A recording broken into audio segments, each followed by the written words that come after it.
अस्सलाम वालेकुम। Star news के साथ मैं हूं आपकी मेजबान शहजादी कमल और आप देख रहे हैं लाइव विद सहर कामरान। हमारे साथ मौजूद हैं सेनेटर सहर कामरान साहिबा। अस्सलाम वालेकुम सहर कामरान साहिबा। जी वालेकुम सलाम।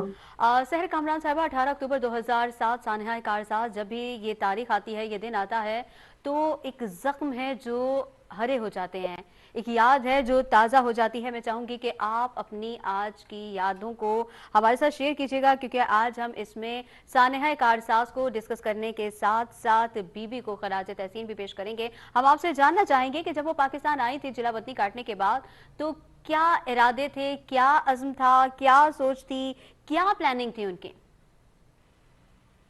जब बीवी के साथ सफर का सोचते हो तो इतनी यादें ताजा हो जाती हैं कि ये समझ नहीं आता है कि शुरू कहाँ से किया जाए, क्या बात कही जाए।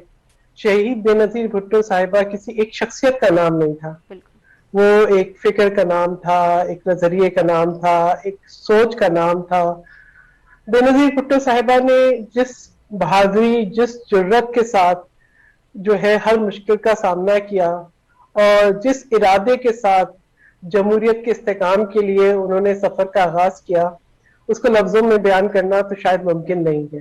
लेकिन मैं अगर शहीद बीबी के आखिरी सफर के बारे में सोचूं तो मैं समझती हूँ कि उनने वो सफर जो है वापसी का, शहीद बेनजीर भुट्टो साहिबा ने 18 जून 2007 को शुरू किया, क्योंकि 18 जून 2007 को शहीद बेनजीर भुट्टो साहिबा उम्रे की सादत उन्होंने हासिल की। वो उम्रे के लिए सऊदी अरेबिया आई और वो इस तरह से तो बहुत तवील गुफ्तगू हो जाएगी अगर मैं वो तमाम बातें करूं कि जो हमने मक्का जाते हुए रास्ते में जिस तरीके से उन्होंने बयान किया अपनी अपनी फिक्रमंदी उनकी पाकिस्तान के हालात के बारे में, पाकिस्तान के अवाम के बारे में, उनके इरादे जो थे पाकिस्तान को वो कैसा देखना चाहती थी। फिर वो उम्रे की सादत हासिल करने के बाद जो पहली लफ्ज जो बीबी के जुबान से मैंने सुना वो ये था कि Sahar, I am glad we have performed Umrah today. Today is 18, 1 and 8 9 and 9 is my lucky number। तो वो 9 के हिंसे पे उनका बड़ा एक बिलीफ था और उनकी जिंदगी के बहुत से वाकयात, उनकी पैदाइश के का दिन हो, उनकी शादी का दिन हो, उन बहुत सारे वाकयात, या बिलावल भुट्टो जरदारी की पैदाइश का महीना हो, उनकी जिंदगी के अहम वाकयात जो है वो 9 के हिंसे से जुड़े हुए हैं। सही। तो तब मैंने ये जाना कि बीबी ने ये जो उम्रा किया और वो उन्होंने इस बिलीफ से किया। और फिर दूसरी बात जो उन्होंने की, उन्होंने ये की कि I am returning back to Pakistan, will your company me. तो ये जो बात थी तो मुझे उसी वक्त इस बात का एहसास हो गया कि बीबी जो है, जो उनका एक बिलीफ था, जो उनका यकीन था, जो उनका फेथ था कि उन्होंने सफर का आगाज जो है वो उम्रा करके किया और उसके साथ ही फिर उन्होंने अपना बताना शुरू किया कि मैं जा रही हूँ, मैं अमेरिका जाऊंगी, ताकि सदर आसिफ अली जरदारी साहब जो है वो आ सके और अपने बच्चों के पास वो रहे, ताकि क्योंकि एक पेरेंट का जो है वो बच्चों के साथ रहना बहुत जरूरी है। बिल्कुल। तो मैं ही समझती हूँ कि यही उनके सफर का आगाज था, क्योंकि उसके बाद एक सफर का सिलसिला शुरू हुआ, तैयारियों का सिलसिला शुरू हुआ। फिर वो एक ईमेल भी मुझे मिली जिसमें उन्होंने जो है उस वक्त जो है वो ब्रिगेडियर रहमान मलिक साहब को मुखातिब करके ये बताया कि मैं उनके साथ जाऊंगी और वो जो उस वक्त जो सफर की जो एसओपीज है उनको फॉलो किया जाए।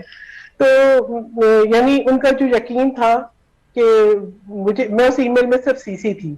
अच्छा। बड़ा एक जज्बा था हमारा, क्योंकि बीबी को अपने मुल्क से, अपने वतन से कितनी मोहब्बत थी, इसका अंदाजा वो लोग लगा सकते हैं जो उनके इर्द गिर्द रहे। बल्कि उनकी एक नज्म जो उन्होंने लिखी है, स्टोरी ऑफ बेनजीर, उसके अंदर भी उन्होंने जिस अल्फाज में अपनी वतन से मोहब्बत का जिक्र किया है, अपने वापस जाने का जिक्र किया है, वो मैं समझती हूँ कि वो उनके जज्बात की एक सही तर्जुमानी है। तो शायद उन्होंने एग्जाइल के एक एक लम्हे में पाकिस्तान को याद किया, अपनी मिट्टी को याद किया और बड़े मैं समझती हूँ कि एक हुब्बुल वतनी के जज्बे के साथ जमहूरियत के इस्तेकाम के लिए, पाकिस्तान के अवाम की फलाह के लिए वो वापस आई। एक और बात बहुत मुझे खूबसूरत बीबी की याद है कि जो हम वापसी के सफर में ही थे और वो बात कर रही थी, तो उन्होंने कहा लोगों की मुझसे बड़ी उम्मीदें हैं, लोग कहते हैं बेनजीर आएगी रोजगार लाएगी, तो उन्हें ये पता था कि पाकिस्तान के अवाम की उनसे कैसी उम्मीदें हैं, और उन्होंने ये भी बताया कि किस तरीके से नौजवानों के लिए वोकेशनल ट्रेनिंग इंस्टीट्यूट होने चाहिए। एक पूरा प्रोग्राम था उनके जहन में पाकिस्तान का माशी इक्तिसादी इस्तेकाम के लिए, पाकिस्तान की जो है वो आलमी सतह के ऊपर जो है जो मैं कहूँ कि प्राइड और प्रेस्टीज के लिए, पाकिस्तान के मुल्क एक पाकिस्तान में बेहतर निजाम के लिए उनके जहन में एक मुकम्मल प्रोग्राम था। तो वो जो उनका सफर था, उन्होंने जो आगाज किया, तो वो एक प्रोग्राम के साथ, एक पूरे जो है वो ब्रेनस्टॉर्मिंग के साथ, एक पूरे होमवर्क के साथ था। फिर वो वक्त भी आ गया दुबई में जब हम आए, और ये वापसी का सफर का मैं समझती हूँ कि वो सिलसिला शुरू हुआ। तो बीवी को उस वक्त काफी ऐसे पैगामात मिले कि जिसमें उन्हें जो है तनबीह की गई कि आप ना आए, मगर वो बेनजीर भुट्टो थी, वो बेनजीर थी। उनकी जुर्रत, उनकी बहादुरी किसी खौफ और किसी जो है मैं समझती हूँ धमकी से जो ना उनके इरादों को तब्दील नहीं किया जा सकता था। अच्छा सहर साहिबा, मैं यहाँ पर यह भी पूछना चाहूंगी कि एक ऐसी लड़की कि जिसने अपनी ज़िंदगी में ही इसी जमहूरियत की खातिर अपने बाप को सूली पे देखा हो, फिर एक भाई की कुर्बानी, फिर दूसरे भाई की कुर्बानी, फिर जिला वतनी, और जिला वतनी के बाद जब वो वापस आ रही हैं तो इतना बड़ा धमाका, तो क्या वो एक बार भी अपने मिशन से, अपने इरादों से डगमगाई नहीं? कोई दिल में वसवसा, कोई अंदेशा, कोई तहफ़्फ़ुज़ उन्हें नहीं हुआ कि मैं इस जमहूरियत के जो कारवां हैं इससे पीछे हट जाऊं या मैं खुद को सेव कर लूं? कभी उनके जहन में ये बात नहीं आई? देखिए, उन्हें सखर जेल की सोबतें नहीं तोड़ सकी। उन्होंने शहीद जुल्फ़िकार अली भुट्टो की शहादत के बाद इंतकाम के बजाय जमहूरियत का रास्ता अपनाया। उन्होंने हर जमहूरी तहरीक में आगे बढ़कर हिस्सा लिया, बल्कि क़यादत की, चाहे वो MRD की तहरीक हो, चाहे वो जो है कोई भी जमहूरी तहरीक हो। वो जब जो है वो 10 अप्रैल 1986 को लाहौर आई थी जलावतनी के बाद, तो वो भी एक तारीख साज लम्हा था। तो मैं समझती हूँ जुल्फ़िकार अली भुट्टो की बेटी थी। मेरे लिए बड़ा मुश्किल होता है बीबी के बारे में कोई प्रोग्राम करना, बल्कि बिल्कुल आपके मैं कभी जज्बात मैं समझ सोचती सकती हूँ। थी कि जो है वो मैं एक आर्टिकल लिखना चाह रही थी जब ये 18 अक्टूबर का वाकया हुआ। तो बहुत मैंने सोचा, उसका title journey of love and sacrifices. इतने पूरे सालों के अंदर मैं उसको मुकम्मल नहीं कर सकी, शायद मेरे लिए बहुत ही मुश्किल है। और बहरहाल वो बेनजीर, उनको किसी तरह का खौफ या किसी तरीके से उनके इरादों को कमजोर करना मुमकिन नहीं था। उन्होंने यकीनन भाइयों की भी जो है देखी, जो है वो शहादत भी देखी, उन्होंने वारिस की शहादत भी देखी, उन्होंने अपनी वालदा की सख्तियां भी देखी, उन्होंने खुद भी कैदोबंद की सोबतें भी बर्दाश्त की और हर किस्म का मनफी प्रोपेगेंडा का भी सामना किया।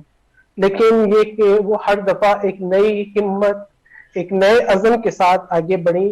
और एक काफी मैं समझती हूँ कि अगर मैं वो आखिरी दिन दुबई के याद करूं, तो 16 15 16 14 15 16 जो अक्टूबर के थे, तो एक अजीब सी जो है ना बेयकीनी भी जो है वो लोग जो है इसका जिक्र कर रहे थे कि शायद बीबी साहिबा को इतनी जो है वो दबाव डाला जा रहा है, शायद वो वापस ना आए। लेकिन बेनजीर साहिबा ने उन तमाम जो है जो रूमर्स थी उनकी नफी कर दी।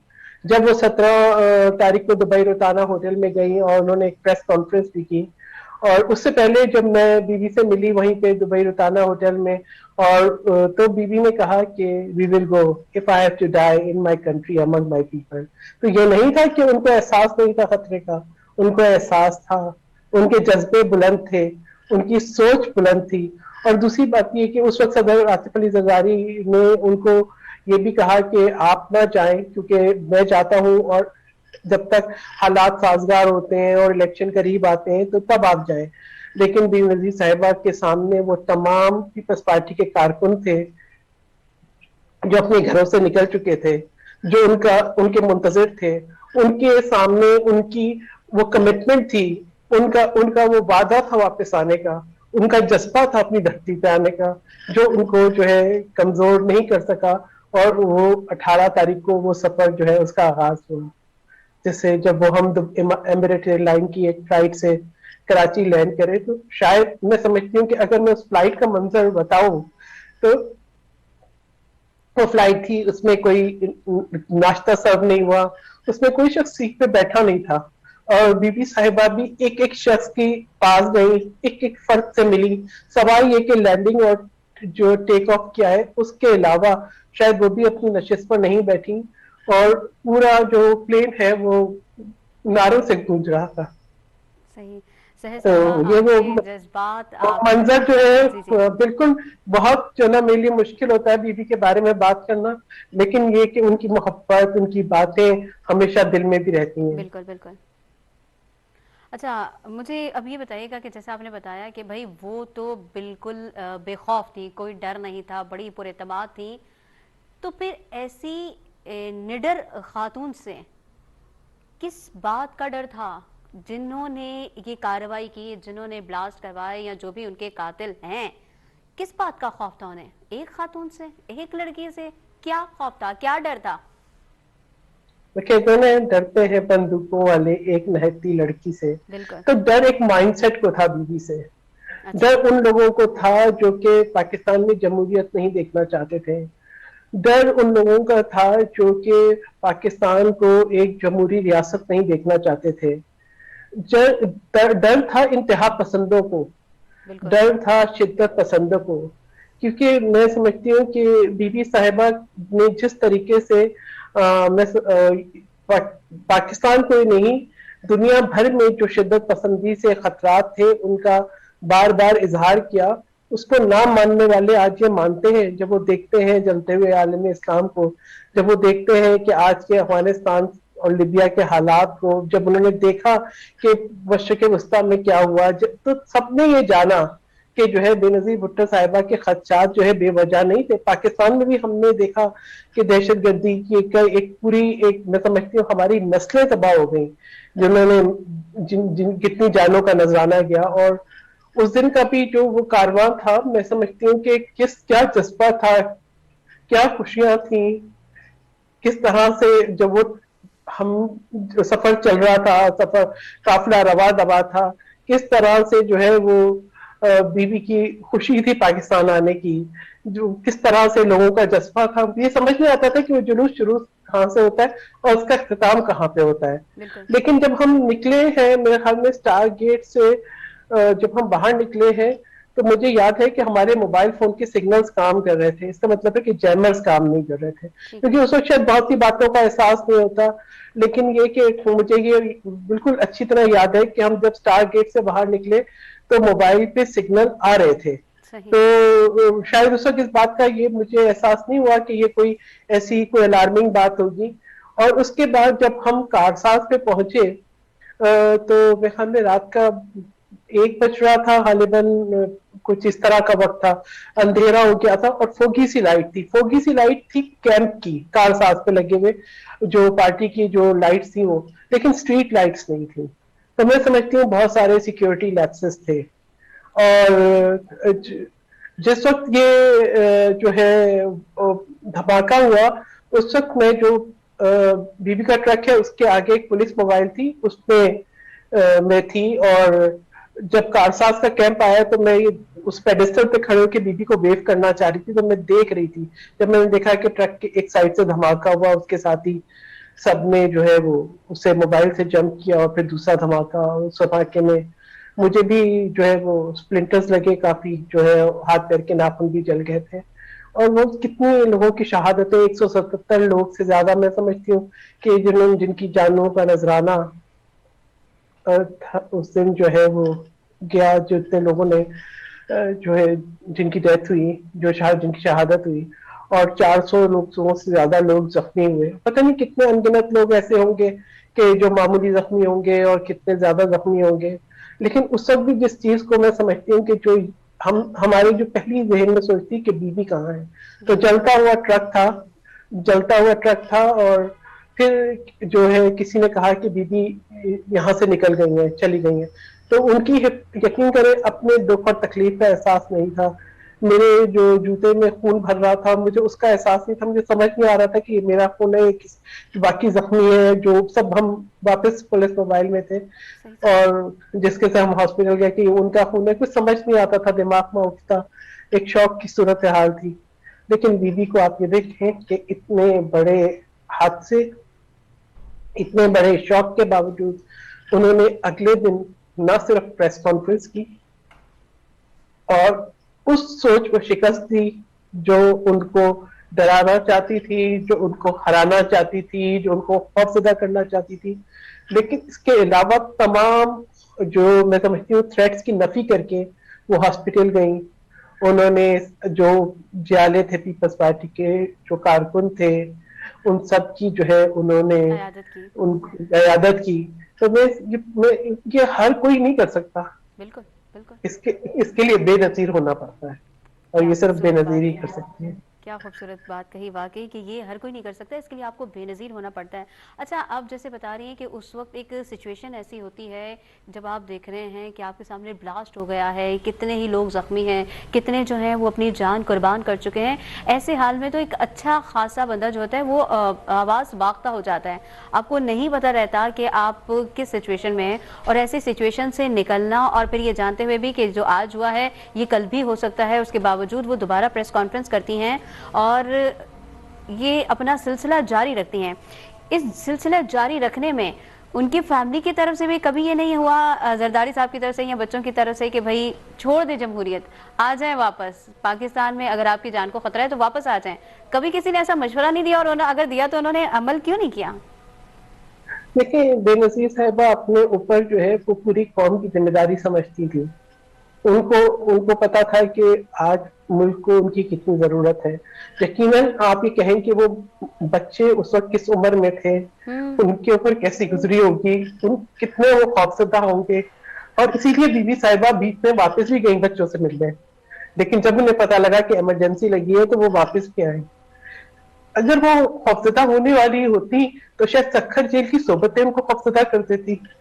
अगर वो खौफजदा होने वाली होती तो वालिद की शहादत उन्हें खौफजदा कर देती। अगर वो खौफजदा होने वाली होती तो भाइयों की शहादत उन्हें खौफजदा कर देती।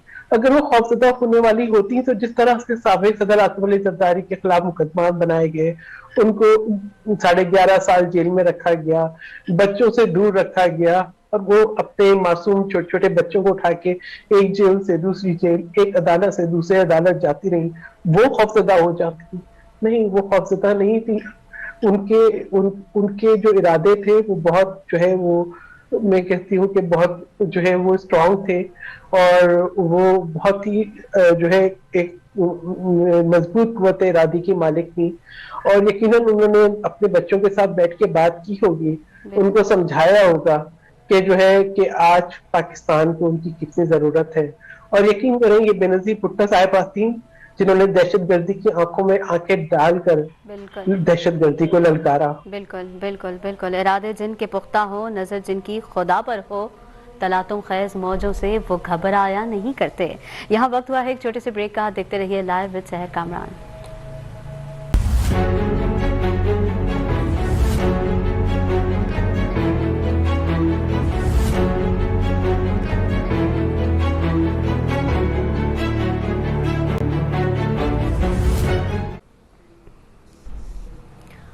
वेलकम बैक नाज़रीन, आप देख रहे हैं लाइव विद सहर कामरान। मैं हूं आपकी मेज़बान शहजादी कमल। हमारे साथ मौजूद हैं सहर कामरान साहिबा।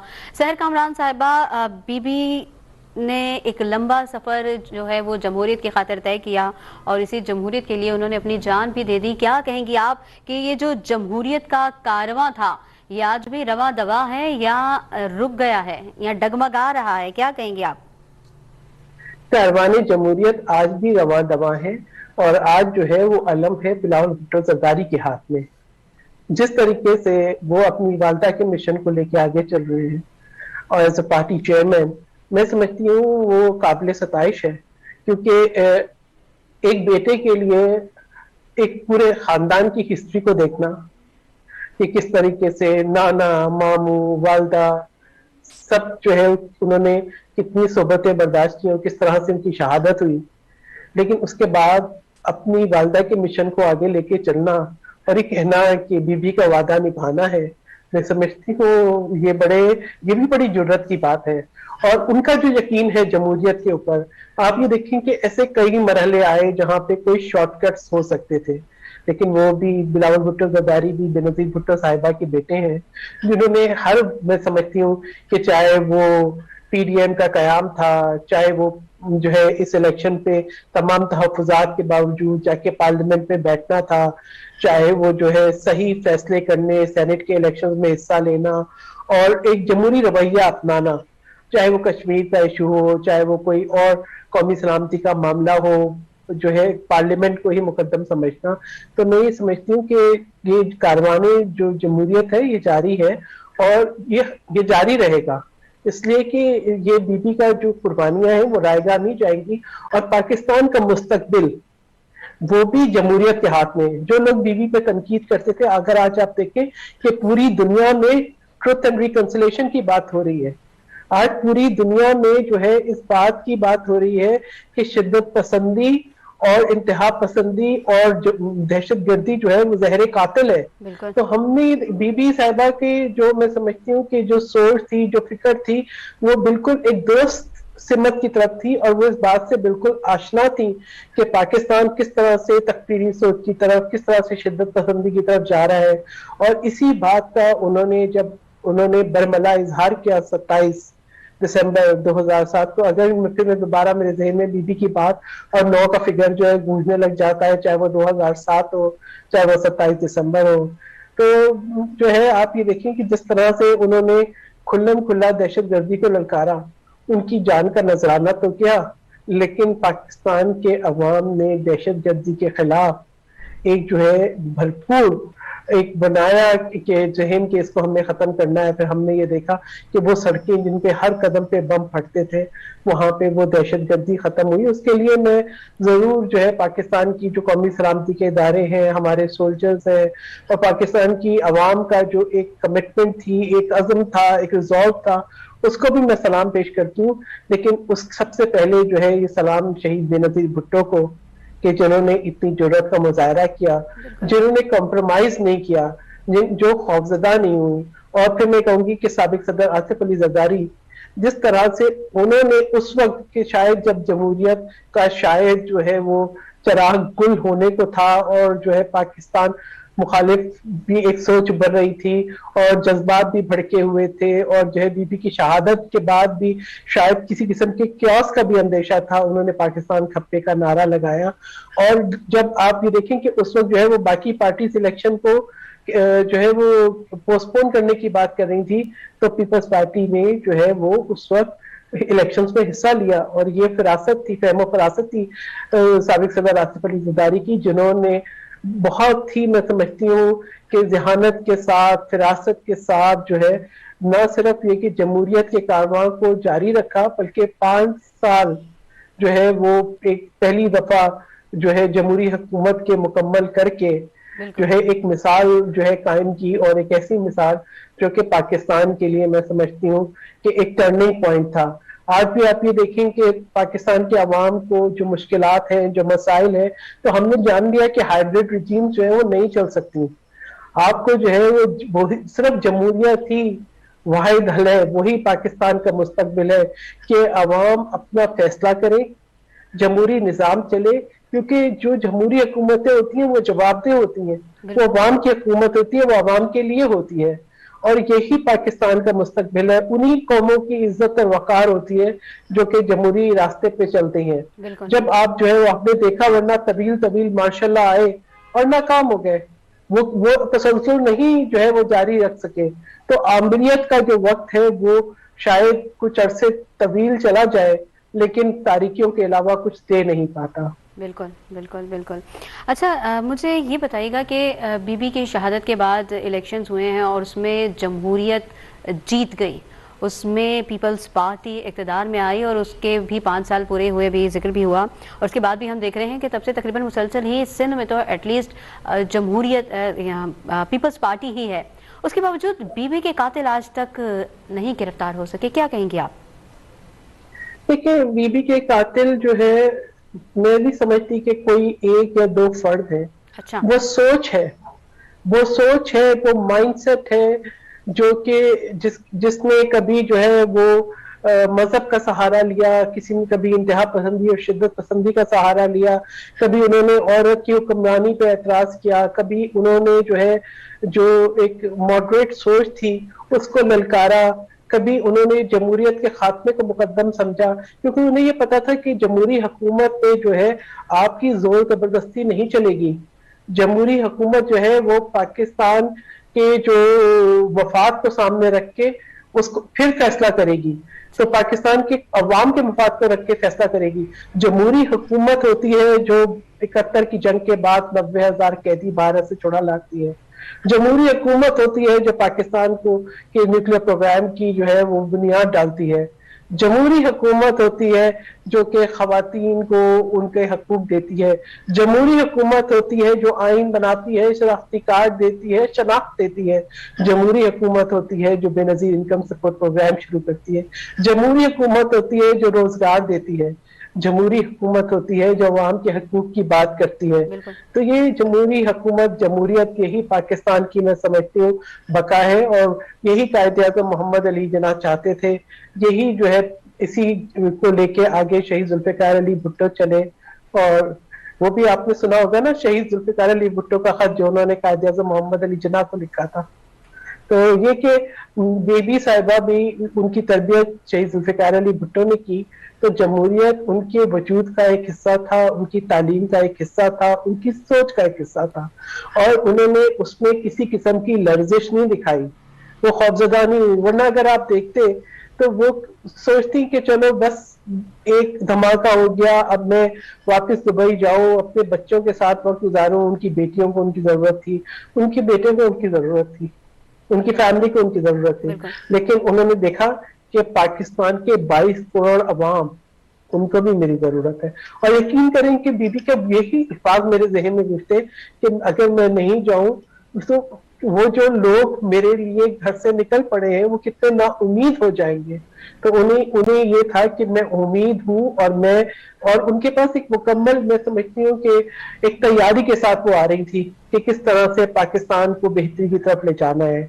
और जो है मैं समझती हूँ कि उसी तैयारी और उसी उम्मीद को लेकर और उसी जज्बे के साथ उन्होंने पाकिस्तान में कदम रखा। आप अगर उनके वो मनाजिर याद करें कि पाकिस्तान में लैंड करने के बाद किस तरह से उन्होंने दुआ की, किस तरह से अपनी जमीन से उन्होंने मोहब्बत और वाबस्तगी का इजहार किया, तो ये लाजवाल जो है मनासिर हैं, ये हमारे जहनों में भी नक्श हैं, और यकीनन बहुत सी मीडिया फुटेजेस में भी नक्श होंगे, हमारे दिलों में उतर गए, और यकीन करें आने वाली नस्लें भी इन मनासिर को भूल नहीं पाएंगी।